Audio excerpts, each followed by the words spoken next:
High students, আমরা জটিল যৌগ বা কোঅর্ডিনেশন কমপ্লেক্স পড়ছিলাম। সেই জটিল যৌগের আমরা গুরুত্বপূর্ণ দুটো জিনিস জেনেছিলাম, যে জটিল যৌগের দুটো পার্ট থাকে, একটা কেন্দ্রীয় ধাতব পরমাণু বা এম দ্বারা প্রকাশ করা হয়, আর একটা থাকে লিগ্যান্ড। যে লিগ্যান্ড কাকে বলে না, যে সমস্ত প্রশম অণু বা আয়ন এক জোড়া ইলেকট্রন দান করে অসমযোজী বন্ধন গঠনের মাধ্যমে গৌণ যোজ্যতাকে পরিপৃক্ত করে জটিল যৌগ গঠন করে, সেগুলোকে আমরা বলেছিলাম লিগ্যান্ড। তাই তো? এখন এই লিগ্যান্ড প্রশম হতে পারে, যেমন অ্যামোনিয়া, তারপরে জল ইত্যাদি। পজিটিভ চার্জ যুক্ত হতে পারে NO প্লাস, এবং নেগেটিভ চার্জ যুক্ত হতে পারে Cl minus, F minus, SCN minus, etcetera. ঠিক আছে? এখন আমরা যেহেতু অসমযোজী বন্ধন গঠিত হচ্ছে, অসমযোজী বন্ধন মানে কি, দুটো ইলেকট্রনই একজন দেয়, যে দেয় তাকে আমরা কি বলি, দাতা। তাহলে এখানে দাতা কে? লিগ্যান্ড। লিগ্যান্ড গুলো হচ্ছে কি, দাতা, আর এ হচ্ছে গ্রহিতা। হলো। এখন লিগ্যান্ডের যেগুলোকে আমরা লিগ্যান্ড বলছি, তার দাতা পরমাণুর সংখ্যা কটি?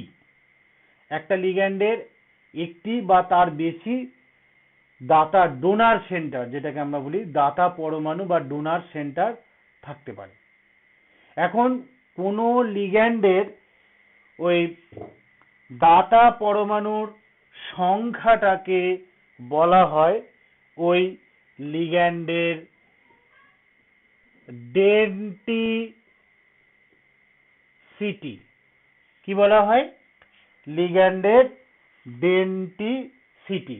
তাহলে কোন লিগ্যান্ডের যতগুলো দাতা পরমাণু বা ডোনার সেন্টার থাকে, সেই সংখ্যাটাকে বলা হয় ডেন্টিসিটি।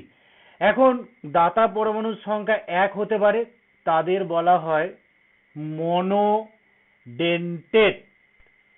মনোডেন্টেট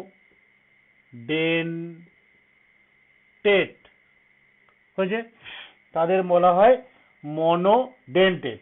যেমন Cl minus, F minus, OH minus, এখানে এটা, এর ক্ষেত্রে এটা, এই OH এর ডোনার সেন্টার এইটা, অ্যামোনিয়া NH3 এর ডোনার সেন্টার নাইট্রোজেন, সেটা এদের বলা হয় মনোডেন্টেট। এইগুলোর আমরা ডেন্টিসিটি হিসাবে আমরা লিগ্যান্ড 6টা পড়ব। প্রত্যেকেরই একটা দুটো করে উদাহরণ ভালো করে করে রাখতে হবে। এরপর হচ্ছে ডেন্টিসিটি 2, যার ডোনার সেন্টার দুটো, তাকে বলা হয় বাইডেন্টেট। যেমন এর একটা উদাহরণ হচ্ছে ইথিলিন ডায়ামিন, CH2CH2, এদিকে একটা NH2, এদিকে একটা NH2। ঠিক আছে? তাহলে ডোনার সেন্টার কোনটা? এইটা। এই যে যেরকম লোন পেয়ার থাকে, হলো, সেই জন্য এদের ডেন্টিসিটি 2 বা বাইডেন্টেড লিগ্যান্ড। এবং ইথিলিন ডায়ামিনকে শর্টে লেখা হয় EN। হয়েছে? তারপরে ডেন্টিসিটি 3, 4, 5। 3 হলে ট্রাইডেন্টেট, ঠিক আছে? 4 হলে টেট্রাডেন্টেট, 5 হলে পেন্টাডেন্টেট, আর 6 হলে হেক্সাডেন্টেট। এই ট্রাই, টেট্রা, পেন্টা, এদের প্রত্যেকের একটা দুটো করে উদাহরণ বইয়ে দেওয়া আছে, সেগুলো করবে উইথ তাদের শর্ট ফর্ম। ব্র্যাকেটে দেখবে শর্ট ফর্ম গুলো লেখা আছে। আমি 3, 4, 5 বলছি না, 6 একটাই এক্সাম্পল আছে, সেটা একটুখানি ভালো করে করে রাখবে। সেটাকে বলা হয় EDTA। কোনো জায়গায় শুধু EDTA লেখা থাকতে পারে, বা EDTA 4-। এর পুরো নাম হচ্ছে ইথিলিন ডায়ামিন। তাহলে আমি আগে ইথিলিন ডায়ামিনটা লিখে নিই, CH2 CH2 NH2 NH2 H2 গুলো লিখলাম না, তাহলে ইথিলিন ডায়ামিন টেট্রা অ্যাসিটেটো, টেট্রা অ্যাসিটেট, অ্যাসিটেট মানে আমাদের অ্যাসিটেট আয়ন হচ্ছে CH3COO-, এইটাকে বলা হয় অ্যাসিটেট আয়ন। তাহলে টেট্রা মানে এই যে NH2 দুটো হাইড্রোজেন ছিল, সেই দুটো হাইড্রোজেনের পরিবর্তে চারটে হাইড্রোজেনের পরিবর্তে এখানে দুটো, সো দুটো হাইড্রোজেনের পরিবর্তে এই অ্যাসিটেট আয়নটা থাকে। কিভাবে না, CH2COO-, CH2COO-, এখানেও তাই, CH2COO-, CH2COO-।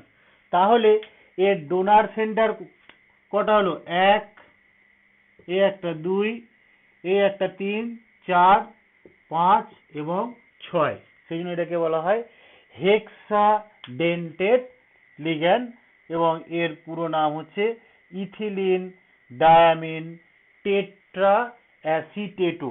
খুবই ইম্পর্টেন্ট একটা লিগ্যান্ড।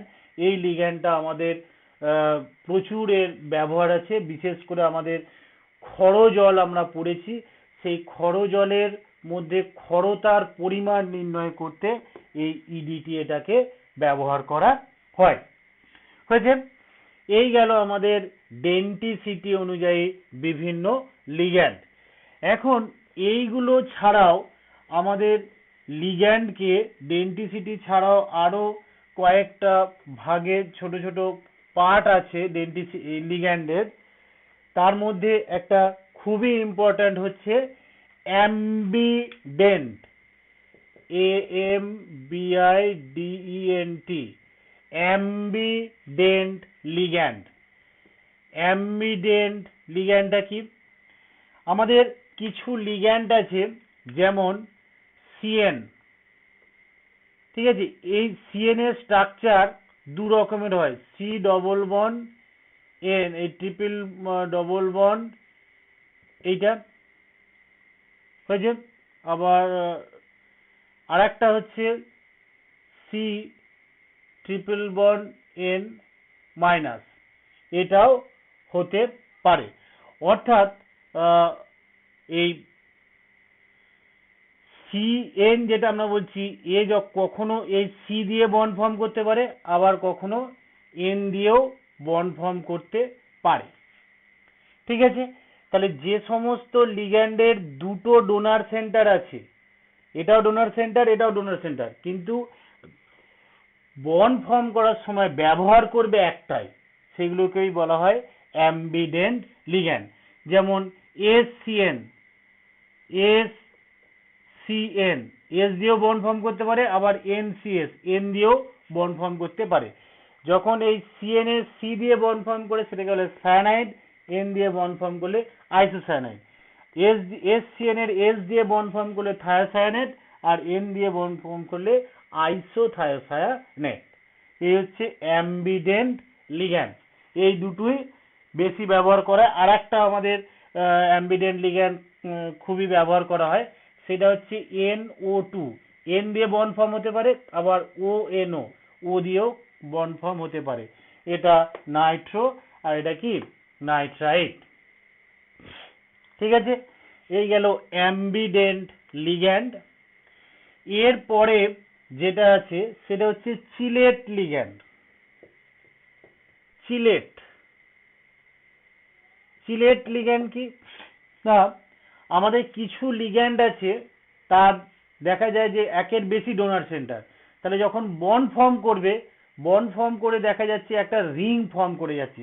যেমন সিম্পল, যেমন আমাদের ethylene diamine NH2 CH2 CH2 NH2, তাহলে এই দুটো ডোনার সেন্টার, তাহলে এ যখন বন্ড ফর্ম করবে তখন কি হবে এইরকম, তাহলে 1 2 3 4 5 একটা 5 মেম্বার রিং ফর্ম করে যাচ্ছে।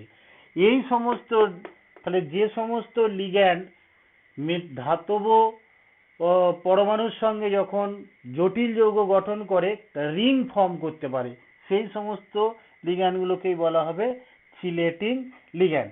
এই চিলেটিং লিগ্যান্ডের মধ্যে একটা খুবই ইম্পর্টেন্ট লিগ্যান্ড ব্যবহার করা হয়, এসি মাইনাস, অ্যাসিটাইল অ্যাসিটোনেটো, অ্যাসিটাইল অ্যাসিটোনেটো, যার সংকেত হচ্ছে CH3 C double bond CH double bond CH3 O minus, এইটা অ্যাসিটাইল অ্যাসিটোনেটো।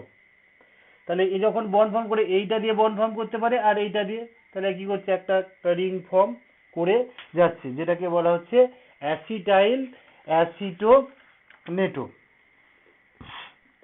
ঠিক আছে, এরপর আরেকটা আমাদের ইম্পর্টেন্ট লিগ্যান্ড আছে, সেটাকে বলা হয় পাই অ্যাসিড লিগ্যান্ড, পাই অ্যাসিড লিগ্যান্ড।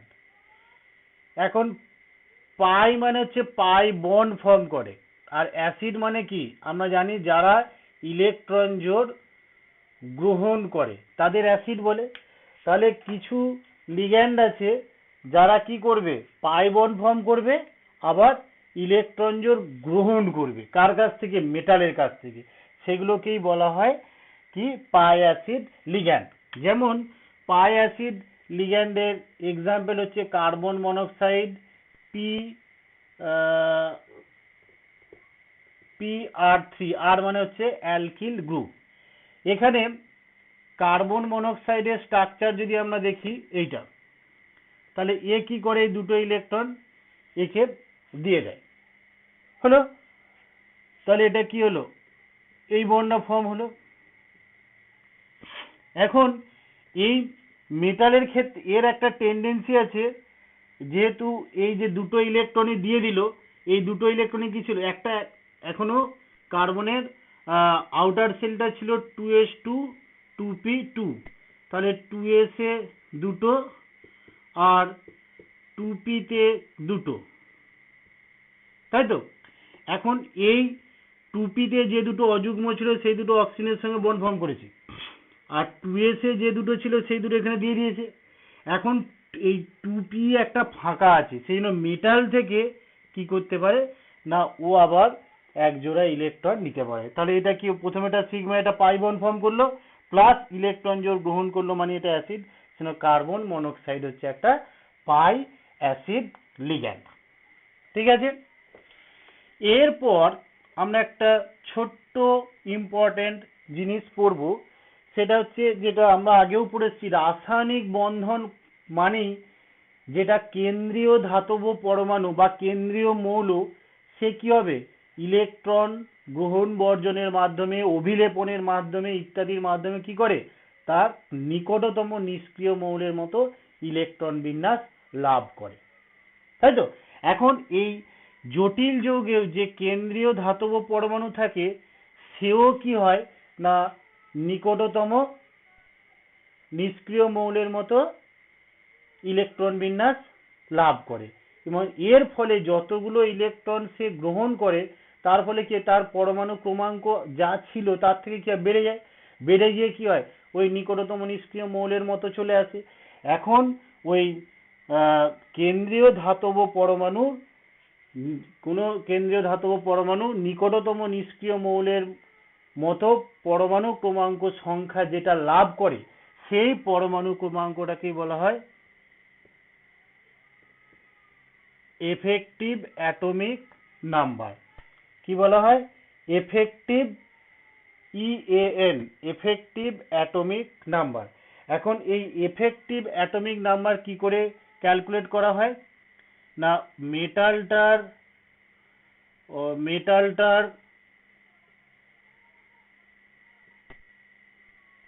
পারমাণবিক সংখ্যা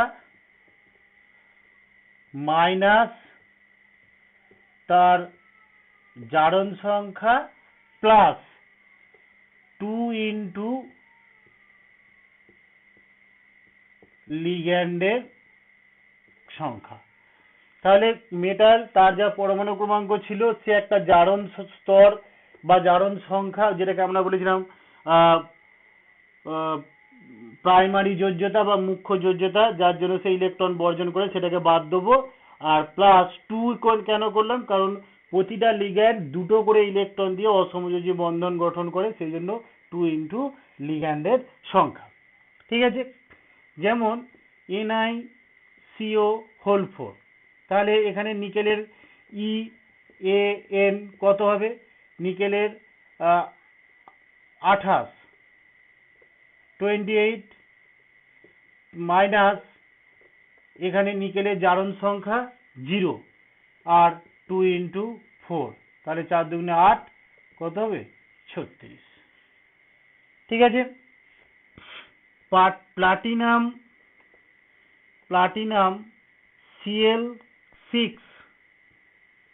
2 মাইনাস, তাহলে প্লাটিনামের কত হবে, প্লাটিনামের পরমাণু ক্রমাঙ্ক 78 মাইনাস এখানে প্লাটিনামের জারণ সংখ্যা দেখো 4 প্লাস 4, মানে কত হচ্ছে বলো তো,